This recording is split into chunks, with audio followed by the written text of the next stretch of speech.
Cashflow Diary Podcast, episode 118. Welcome to yet another exciting episode of the Cashflow Diary Podcast, the podcast that teaches you insider tips, tactics, and strategies for creating leverage streams of cash flow into your life. Learn from top-performing entrepreneurs, business owners, investors, and thought leaders from across the globe as they share their secrets to success. Like what you learn on this and other Cashflow Diary podcast episodes? Go to learninvestingnow.com and sign up to receive powerful tips and information that will help you succeed as an entrepreneur and investor.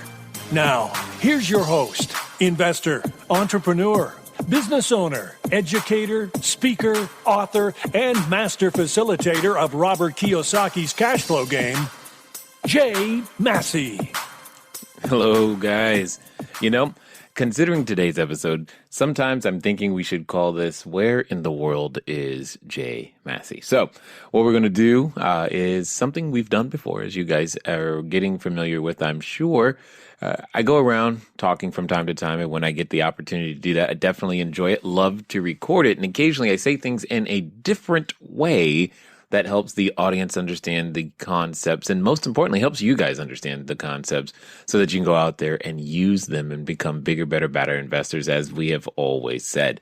So this is the case for this particular episode. Is I was up in Sacramento, and we were having a very similar conversation around raising capital. And for some of you, you can't hear it enough. Others of you, you're like, I know how to do that, right? Well, either way it goes, hopefully you find that golden nugget of wisdom. Remember, you only need one new idea to make this episode worth it, and I do hope you find it. So let's get started. Hello. Excellent. How are you guys doing? Awesome. Oh, that was weak. How are you? No, seriously, how are you doing? Awesome. Yeah, good. And why is that? Because I'm here. That's not a good enough reason. Can you switch the computer? Yes. We don't need PCs around here anymore. Sorry. I happen to be an Apple guy. Who's Apple with me? Yes? Who's wrong? I see PC. Okay, just checking. I'm messing with you guys. I'm glad you're here. Who's never seen me like in person so that I can... Oh, Jesus. Okay, and who has? Who has? Okay, excellent. So, and for those of you who have, because there are so many who haven't, I need your help. Are you willing? Yes or yes? Yes. Excellent. For those of you who have, I want you to, by a round of applause and noise that you can make, tell the ones that have never seen me how much fun they're about to have right now. 1, 2, 3, go. Now they're like, why are they so excited? What is going on? Well, let me ask you this question. Because I don't know, I don't see him at the moment, but there was a gentleman that I was talking to before we got started, and I was like, I think most people they already know all the people that they need to know. This is weird. There we go. All the people that they need to know to get every deal that they're thinking about doing done. They just don't have the right context. Okay. Oh, no, don't do it that way. Thanks, though. It's all good. It's the Mac way. We got to do it that way. So, there we go. Perfect. So, and I think that a lot of people need to just understand and have a different context for the content so that they can go out there and generate a completely different result than what they've had before. And because most of you have no clue who I am or any of that thing, instead of me taking up a lot of minutes, what I'm going to do is I'm just going to play a short video. Are you ready? A short video that hopefully you'll be loud enough, you'll be able to hear in the back. That'll give you some context to understand where I'm coming from so that you can understand that, well, you'll see.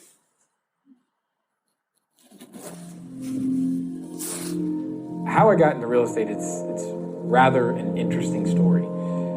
It's not typical. It wasn't because I woke up one day and said, hey, I can't wait to be a real estate investor.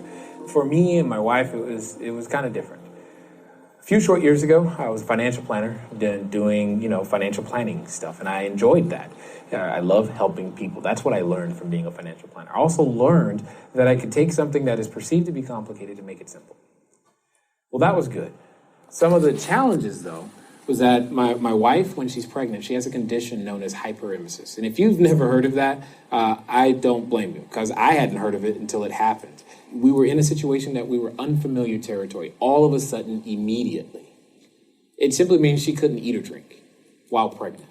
She almost died a few times, and I was freaking out. And one day, because I was freaking out, I went to try to blow off steam, and I went to play volleyball. While playing volleyball, well, I jumped high, and I landed on a guy's head and punctured my lung. And that made it worse. I have asthma, and I developed pleurisy. Together with the drug interaction, I was unable to walk and talk simultaneously without fainting. So all of this was going on, and a friend came to me and said, "You should become a real estate investor." I'm like, really? That did not make sense. But I listened, I went, and I'm glad I did. Even the way we started, we had a credit score of 398, couldn't put $75 together, but I didn't let what we didn't have stop us. It was one of the first times I've ever made a decision like that. Since then, getting started in real estate, we've been able to do hundreds of transactions in many different states and been able to help lots of people, lots of families provide clean, safe, affordable housing. We provide jobs, and we've got commercial property and international interest now, and it's just amazing what's possible when you begin to believe.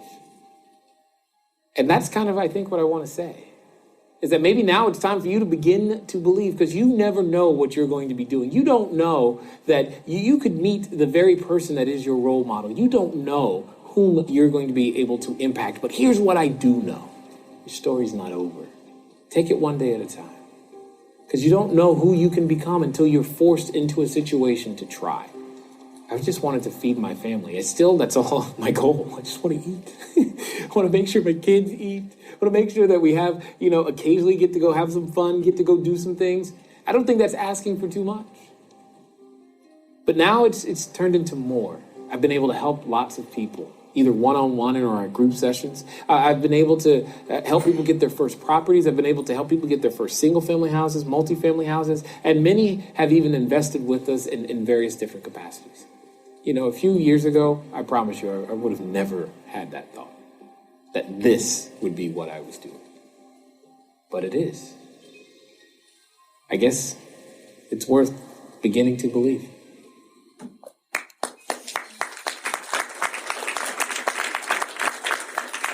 Awesome. So, now, what I want to say to you is, if you had a credit score of 398 and couldn't put $75 together, was squatting a bank-owned property, most importantly, that your spouse was unable to eat or drink and you yourself could not walk and talk, how many of you would go, I know, I need to become a real estate investor? Obvious choice. What else would I do? I'm telling you, when I say this, I did not wake up. I don't. Okay, let me also underscore this by saying, I don't necessarily like real estate. I like the benefits that real estate can provide. Does that make sense? If spoons provided the same benefits, do you realize that today we'd be talking about spoons? That's what we'd be talking about. I could care less about the walls. I could care less about the floor and all this other stuff, all the systems that run real estate. Okay? Now, because of time, I'm going to talk fast. I talk fast anyway. There's more, the information that I am going to share with you today, I normally do at least, if I got my choice, it's a 2-day thing. I got it really fast. All right? I'm going to do my best. Now, those who have seen me before know that even 2 days sometimes isn't enough, especially once we start asking questions. We'll get to that too. But would you agree with me that there's at least one thing that I might have learned on the way that could possibly help you where you are today? At least one. That's all you need. Understand this. I don't care how far you drove today, how long you stood in traffic. If you're still here, arms crossed, like, what is this guy going to teach me? Probably nothing with that attitude. And let me tell you something else while I'm at it. Understand, I have a habit occasionally of offending people. What that means is, it's not my problem. Are we clear? Because my goal is to wake you up.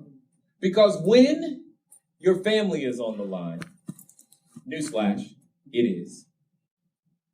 You need something to wake you up. I was asked once, hey Jay, if all that didn't happen to you, would you have done what you have done? The answer is absolutely not. Why? Because I was too afraid to disturb the status quo. And unfortunately for many people here in this room tonight, staring at me, you're way too comfortable. You're way too comfortable to use the information that I'm about to give you. Information that individuals in this room have used to literally raise hundreds of thousands and possibly millions of dollars, because I just haven't had time to catch up with them because I don't know. But I know they've been using it to go out there to buy real estate in your own backyard. I know I've used it to raise tens of millions of dollars. I know I've taught many people to use this, even in foreign countries, and it works. Not because of anything other than you're working with people, not banks. Banks are not people. They are not logical. And I'm sure you already know that. And yeah, there's probably some bankers in the room, right? I told you. At the end of the day, a banker gives you the money when you don't need it. If I'm wrong, please say no. They give me the money every time I need it. No, when you need it is when they say no. After it's perfect and everything is working, they're like, yeah, sure, we'll give it to you. Wonderful. Where were you 7 months ago when I was trying to make this into what it is today? Have you no vision? No, we just got money. That's it. I need people with vision. People have vision. And learning to access the resources of others is something that everyone must do. I don't care who you are today. You could be sitting here right now, 20 million flush, and that's fine. And I'm still talking to you the same way because you don't have enough money to achieve the dreams that you are after. That's why you're in the room. You're still looking for more. Everybody runs out of their own resources in some way, shape, or form. I just got the gift of finding that out really early because I couldn't eat. So I had to find a way. See, unfortunately, none of you have had that joy of going, will I eat today? And if you have, you're with me right now. You're like, yes, please, I have, and I want that to stop, and soon. And I understand that. And that's what we're going to go through is the same system I've been using for years to be able to do those types of things, to gain access to the resources of others. There are 4 primary categories. How many? 4. 4 primary categories required of resources of others that you're after. You're after other people's knowledge, time, money, and credit. Knowledge, time, money, and credit. That's it. Now, I should also preface this because I'm in Northern California and y'all got lots of good schools up here. How many of you are willing to admit that you have at least 1 degree? Okay, how many? Let's see. Let's have a quick competition. Who's got 2? 3? 4? Okay, I was like, how far are we going to go? I was like, oh my goodness. All right, so here's another place where I typically offend people. I call degrees receipts. Okay, I have a degree too. It's a PhD, public, high school diploma. Who's with me? Excellent, thank you. That is all that is required. That's what I want to be clear about. All right, so if you're like, wow, if it's the reason I bring that up is because occasionally what I might say sounds too simple. That's too simple. It can't work. That's too simple. That's not how I heard it. Okay. Did you at least try how you heard it? No. Well, then it doesn't matter how you heard it. The only thing that matters is what did you do with what you did hear. And if you did nothing with it, I'm suggesting you try something simple. Right? And again, just to get this out of the way, I think the major thing that's stopping most of us is that you're just afraid. And we're all addicted to looking good. And the reason that that's a huge problem is because there are 2 things you cannot do simultaneously. You cannot learn and look good at the same time. I have 4 children. the youngest of which is 3. As he walks around and runs around the house, there are many, many times where he does not look good because he is walking and he is 3. But let me ask you this. When he falls, because it happens a lot, does he stay on the ground and say, you know what? I just can't do this walking thing, so I'm not going to do it. This walking thing doesn't work. I see all these other people walking, but you know what? It just doesn't work. I quit. Does he say, you know what? I know what I need. I need another 3-day seminar over a weekend, because if I go to that seminar, they're really going to teach me how to walk this time. Is that does he say that? No. Why not? Because you don't learn to walk overnight. You don't learn the skill set of walking overnight. You're not going to learn everything that I'm going to give to you today overnight. However, there are many things that you'll be able to take to begin to implement tonight so that you have the ability to see a different tomorrow. Does that make sense? Yep. However, if you choose not to use them, whose fault is that? Ours. Not mine. Because there are many people in the room. There is much seed being sown and scattered. Some of you are in the perfect position to take it, run with it, and make it yours. Lamont is one such person. Lamont, stand up. I've known Lamont 3 years. 3 years. And the first time I met him, how many deals had you done? And okay, and so in 3 years, I'm just curious because I don't know.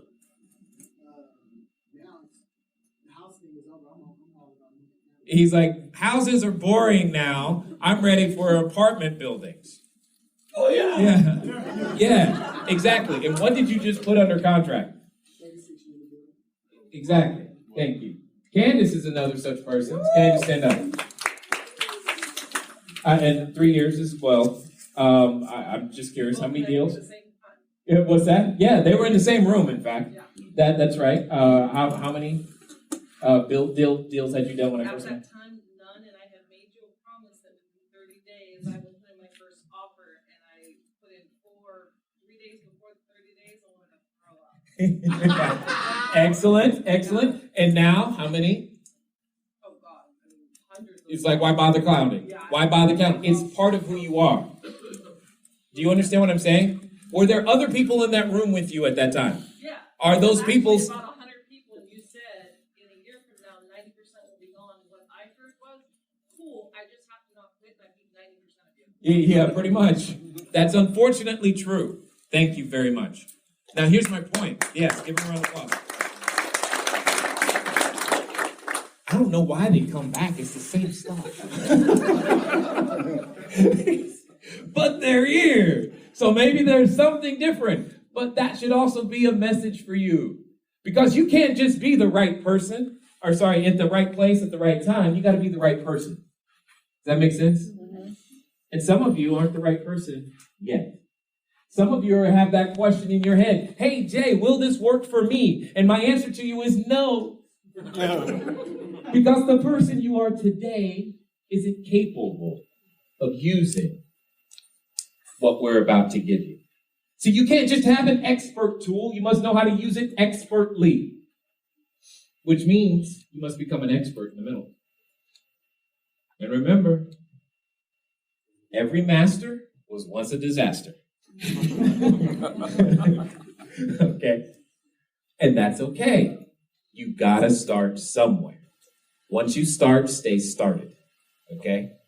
And that's one of the hardest things to do. Because it doesn't feel good. Because you know you're not looking good. And you don't want that feeling that comes with looking stupid. And you hate it. You hate it so much that even though you know what's over there is so great. I heard a definition once of what hell is. Would you like to hear it? Yep. Sure. You won't like it. Hell is simply to meet the person you could have been. Think about that. I don't want to meet that person. So therefore, I push myself. Sometimes more than I should, but that's great. I push all the time because I want to know. I got to find out. And it doesn't satisfy me anymore to just go, okay, well, that probably won't work. No, let's go find out. Let's go test it. And the information I'm about to share with you has been tested. It's been tested by many people across many countries, from many different nationalities. You don't have to be bald black to make this work. Are we good? All right. The first thing that I want to share with you that's very, very clear is that once you understand that you got 4 primary categories, that's knowledge, time, money, credit, you got to understand that everybody looks at the world through their own lenses. It's the concept that I call investor identity. Most people call it investor profiles. And, when you get into commercial real estate, who's the commercial real estate people in here? Okay, well, hopefully I'll have a pass because I'm about to offend somebody. It's just, I have the hardest time with most of them, not all, because I don't have a whole bunch of letters after my name. I don't fit the normal bill of what they expect, and it happens a lot. And I always experience it in commercial real estate. I don't know, maybe I just, I'll show up to a closing like this because I'm just like, whatever, you just need my signature. You don't care what I'm wearing. You want my money. My money doesn't have to be dressed up. Why do I? Anyway, these are the things that go through my head.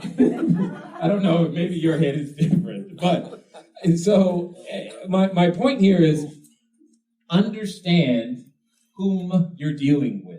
And understand, a popular internet term is a customer avatar. Another way of looking at it is know your customer. It's a basic business thing that I wasn't taught. I just learned it street knowledge. So I'm going to relay it to you the same way I understand it. Is that okay? Yep. Okay.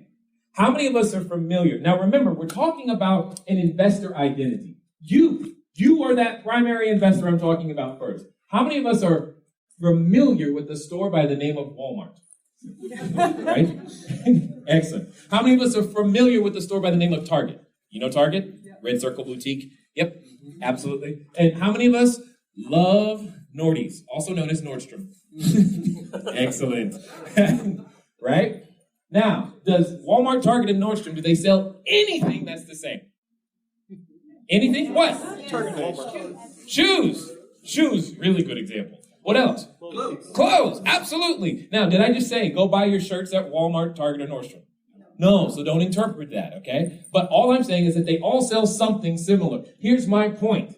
When Walmart sells a shirt, does it make money? Yes. When Target sells a shirt, does it make money? Yes. When Nordstrom sells a shirt, does it make money? Yes. So please stop chasing the dollar. Hey, Jay, which deal is going to make money? All of them. The question isn't, does it make money? The question is are you the person capable of serving that customer? Because when you go to Walmart, do you have an expectation? What is it? No expectation. Cheap. First word I hear, no matter where I go. Cheap. When I go to Walmart, you know what I expect? I expect it to break. And they're pretty good at fulfilling on their promise, aren't they? Exactly. When you go to Target, what do you expect? I heard cheap again. Quality, reasonable price. Quality, reasonable price. You know what? I expect a clean floor and a Starbucks. That's the difference. I'm good. When you go to Nordstrom, though, what do you expect? Great service. What else? Personal. Everything. Just call it everything, because that's what you're like, dude, you know what I'm paying for these shoes? Everything better be up in this bag, right? That's what we're talking about here. But they're all selling the same stuff. And you've got to decide which customer do you want to serve? Which one are you most uniquely skilled to serve? And I suggest to you that it has to do with how you grew up and whom you are most comfortable talking to. Okay, so you probably weren't expecting me to be me right now. And I had to stop because I wanted to ask a simple question. How many times have you heard that concept now? I mean, I don't know. Maybe this is your first time listening, and great, thank you, glad you're here. But What I would love to hear is how you've been able to use that particular concept, or what new frameworks, what new deals, what new epiphanies are you able to have by just understanding, by approaching your real estate business, from whom you're going to serve first, and understanding your customer demographic, and i.e. avatar these days, before you start buying the properties and looking at marketplaces and all these types of things. I'd love to know what it is that you have been able to do with that information. Send us an email, info@cashflowdiary.com, and I'm not going to keep you from the rest of it. Here we go. Be a person who sells stuff. Because people treat people nicely. But people don't like sell. How many of you love salespeople? Like, I can't wait till the next salesperson calls me. Right? Now, I bet you like studying them, don't you? That's why you raised your hand. Because that's part of what I do. I study salespeople. I study them. I will put myself in a sales situation. I will go to, anyone here sell cars? Yeah? Excellent. I will go to a car lot on purpose to learn. What questions are they asking? That's the most important thing you should be paying attention to in a sales conversation, is what questions they're asking. Not what they're saying, not that they use a sharp angle close. What did they do? Was that a tie down? Is that an inverted tie down? Is that a reverse, negative reverse? What was that? No. Questions are the answers. And you see that as we talk through this. So there are two situations. There's a situation where you get to go first, or someone asks you, hey, what do you do? So here's the formula that you're going to use. So long as you continually use it and actually work with it, you will be able to generate leads starting tonight.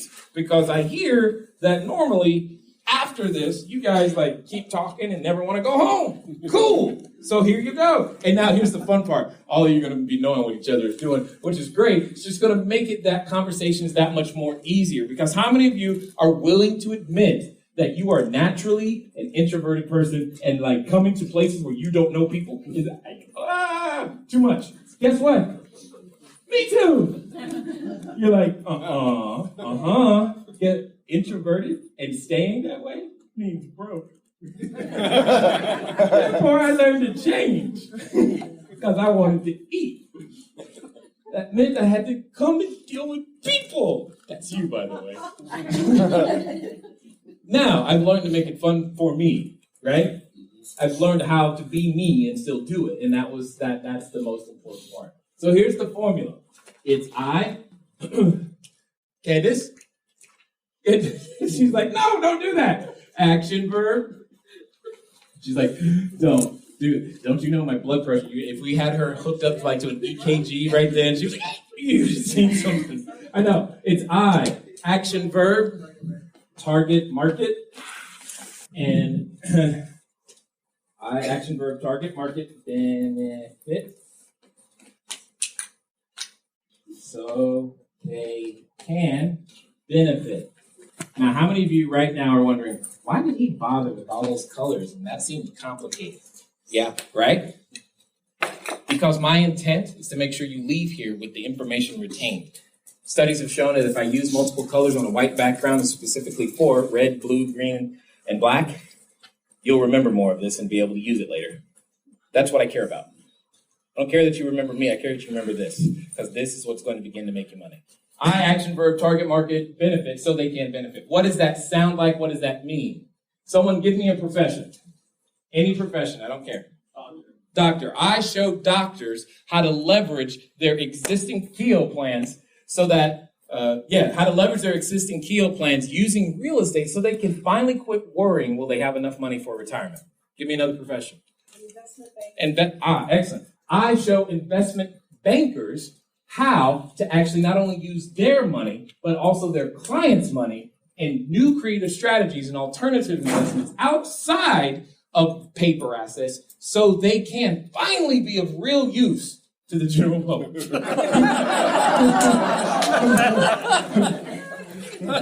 Yes? College professor. Excellent. I show college professors how to that. Oh, God. Are you a college professor? Okay, good.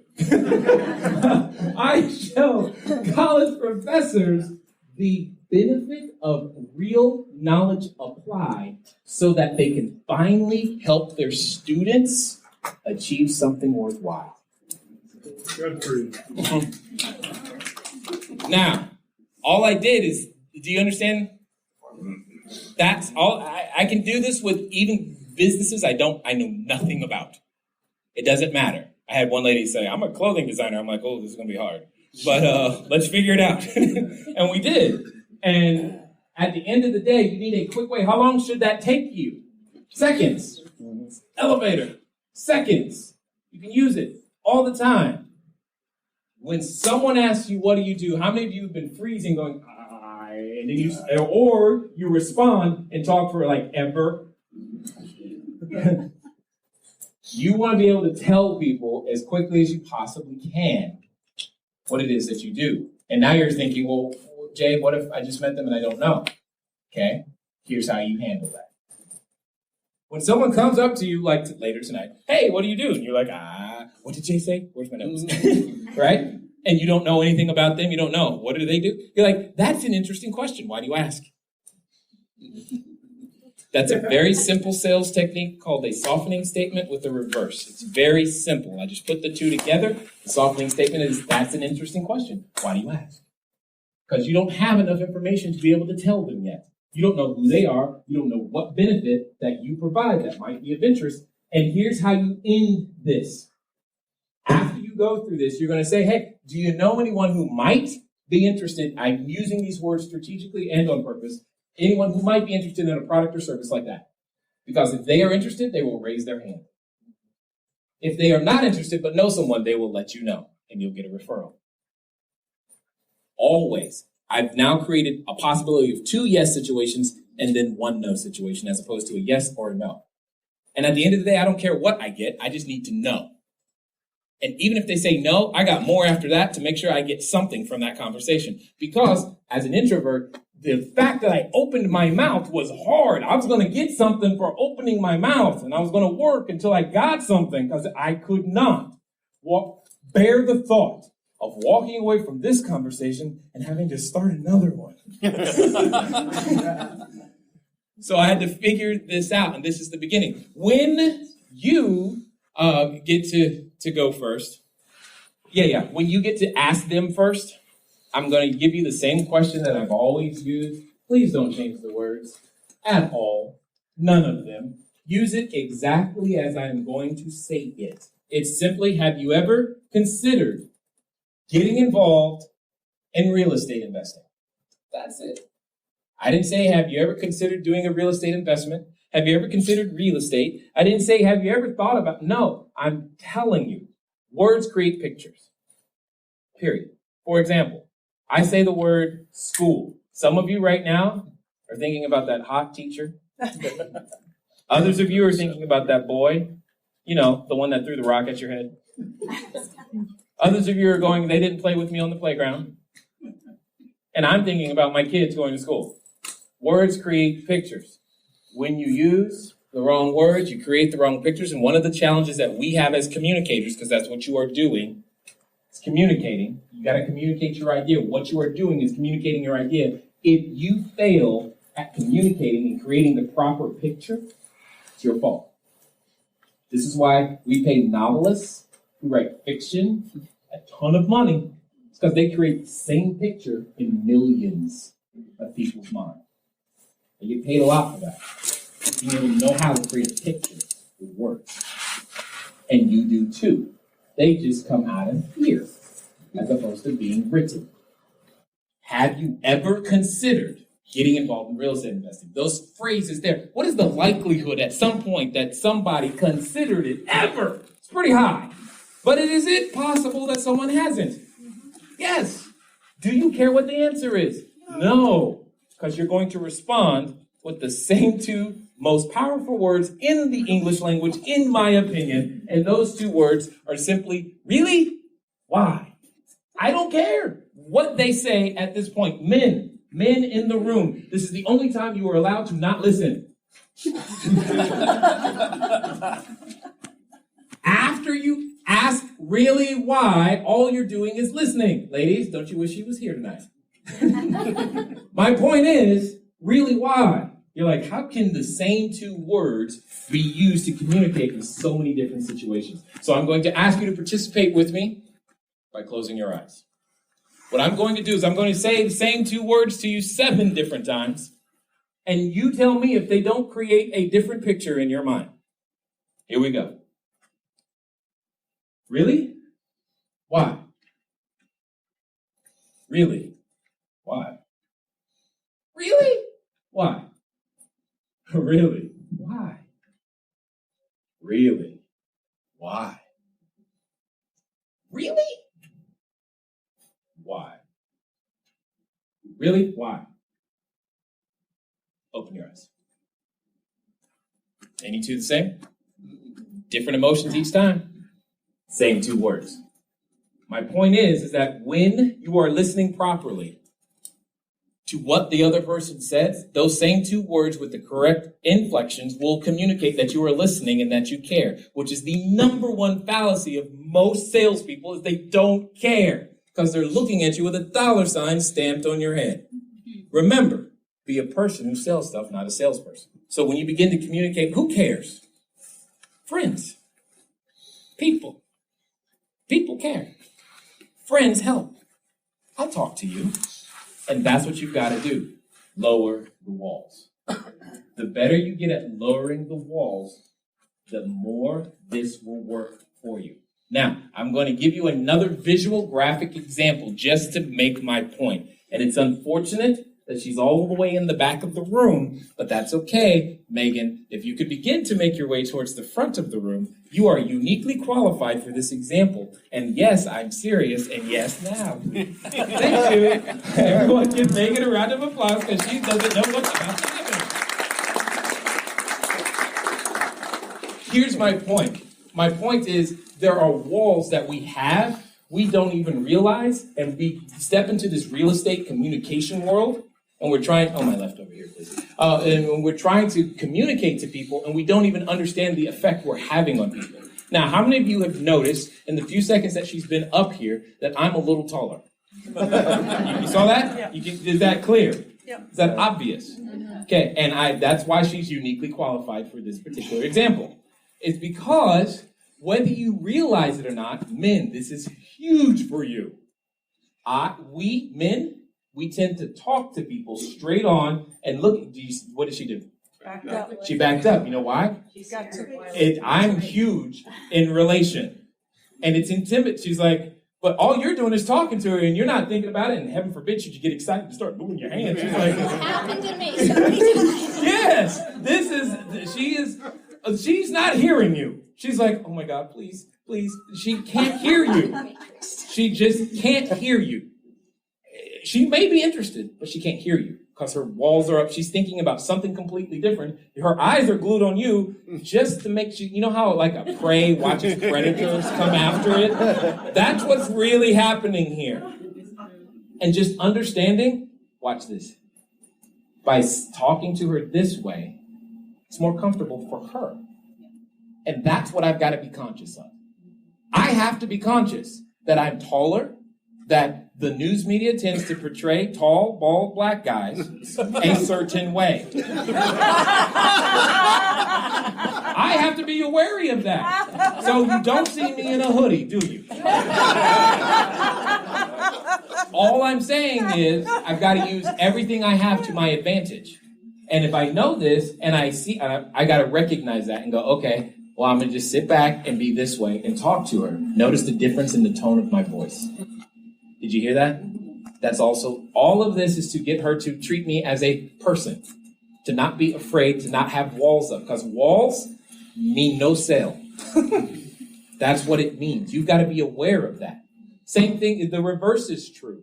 Ladies, most of you talk this way. Guys are already uncomfortable because you're looking at us in the eye and we're not wanting to do that. Okay? When men talk, it'll be this way a lot, and we do the side thing. It's weird. That's just what we do. Okay? But yet, I want him to look at me. And we're like, no. It's uncomfortable. And in a sales situation, you need to understand that because you will break rapport, and then we don't think you care, you're not listening, and vice versa. And when you fail at that, everything else, it doesn't matter. But you got to understand these little nuances all the way through so that you never get perceived as a salesperson. But you're a person who sells stuff. Okay? Those things are important. Give her a round of applause. Thank you for being a great.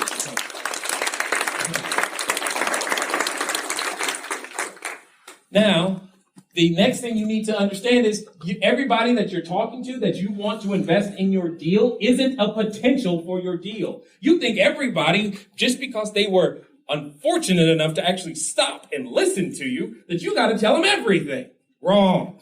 This is the order in which you take down a deal, and it happens every time, especially when you have meetings like this. And it annoys the tar out of me, to be honest with you, because it just means you don't have context yet. Here's my point. I, M, T, and D. That is the order from top to bottom. It starts with you, the investor. The investor has an identity. Then it goes to the marketplace. The marketplace has an identity. Then it goes to the team, and then it goes to the deal. The most interchangeable part is the deal. Does Coke really care where it sends bottles? No, that's the deal for them. But it's the same team doing the same work in many different locations. So is your real estate business when you learn the language and communicate that way. Therefore, until someone has passed these tests, they're not a lead. They're at best a suspect, maybe a prospect. Then they're a lead. Because you don't know why they would or wouldn't do anything. A man convinced against his will is of the same opinion still. You've heard it before. And you think everybody loves real estate for your reasons. That's the problem. They don't. They love them for their reasons. And you spend way too much time talking, therefore you violate what I call the 70-30 rule. 70-30 rule means they talk 70% of the time in the conversation. And if they're not talking, you are, and that's the problem, because it means you are not listening. Period. Therefore, you can't find out. You're having to guess. Well, here's why they'll like the deal, because it's a great ROI. Wrong. You think that, if it's a 7% ROI versus a 9% ROI, clearly everyone wants the 9% ROI. Wrong. You think that's the only benefit in the deal. There's cash return on investment, and we heard that earlier today. There's total return. There's internal rates of return. And there are other intangibles that are a benefit that you're not even marketing, using, or leveraging, and yet you think 50-50 means you think when someone gives you the money that you're going to split it 50-50. Absolutely wrong. Let me explain why. It's simply supply and demand. How many of you, now you've all got to participate in this one for it to actually work. And I'm going to ask you to do something that is socially uncomfortable, especially in the U.S. We're going to talk about money, specifically yours. So here's what I need. I need you to raise your hand if you yourself have or know someone who has access to at least $1 US. Okay, good. No, hold on. Keep your hand up. Look around. No more saying there's no money. Okay, keep your hand up. Now, keep your hand up if you are the person who knows how to use money in such a way to buy a single family house. And you've done it in the last year. Excellent. Look around. Less hands, huh? Keep your hand up if you've also done it with multifamily buildings. Keep your hand up if you've done it with at least 100 units. Keep your hand up if you've done it with at least 200 units. What are we beginning to notice? There isn't. Experience. There is a supply and demand imbalance. There is way more money than there is experience. Period. Money chases those who have the experience. You wonder why you haven't gotten a deal done. It's because you're trying to do your first deal for a profit. That's your problem. You do your first deals for experience, and then later you profit. Hear me clearly. You do your first deals for experience, not profit. Then later you get to profit from your experience. Do you realize I'm still, quote unquote, earning money from the first deal I did? Which, by the way, was 6 years ago. We've been able to do hundreds of transactions, a little over 300 units in multiple different states, a cell phone tower, one commercial property, and gosh darn it, I'm building a resort too. 6 years because I'm lucky. Bonus time. Thank you. All right. So you're probably wondering, bonus time, what does that mean? It's a game that we play when we are having a live event. It's very simple. I picked it up for some friends, and what's interesting is it really stresses the concept that you only need to get one new idea from every time, every event, every book, everything that you are going and using out there to develop yourself personally. So here's how it's done. When you reach bonus time, first of all, it's assumed that you do. But bonus time is when you hear that one idea, that one reason, that one thing that you know that you needed to hear that makes the event totally worth it. Whether it cost you $1, whether you flew 10,000 miles or it cost $10,000, doesn't matter. The point is you heard the thing that you say, now it was worth it. I do hope that there was something in this particular episode that gave you and put you into your own version of bonus time. I look forward to talking to you guys soon. Until next time.